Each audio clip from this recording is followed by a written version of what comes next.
He was innocent, but the village said he was a thief. The sun was barely up in Umuuma village when the drums started beating. It wasn't a festival. It was the alarm, the signal that something was wrong. People rushed to the village square, murmuring in confusion. Chief Odenigbo's prized white goat had gone missing in the night. It was the goat he'd been fattening for the upcoming New Yam festival, and losing it was like losing a piece of his pride.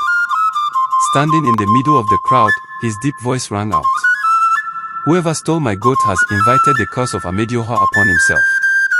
Eyes shifted, whispers grew, and then all glances landed on one person, Obinna, a 22-year-old orphan known for doing odd jobs to survive. He had no family name to defend him, no wealth to protect him. Did you not see him roaming late last night? One man said. I heard he owes Momankechi for yam, another added. In Umuuma, suspicion needed no proof.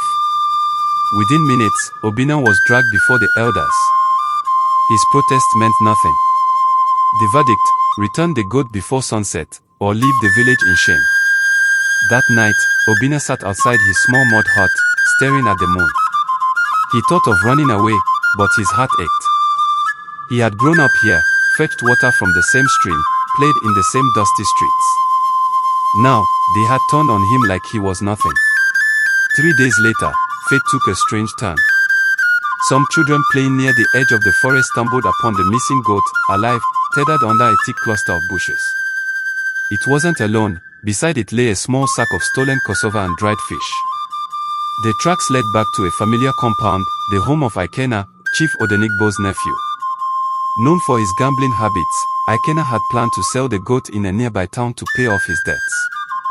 When the truth came out, the village was stunned. The same people who had called Obinna Vanyashi, thief, now muttered, we always knew he was a good boy.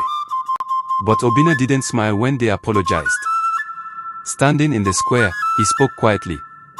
You judged me without asking, without proof. A man's name is like an egg, once broken, you can't make it whole again. That day, the elders warned the people, in Umuoma, no one would be condemned without evidence again. But for Obinna, the wound was deep.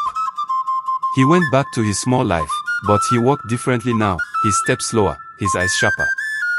He had learned the bitter truth, in a village where words travel faster than the wind, innocence is not enough to protect you.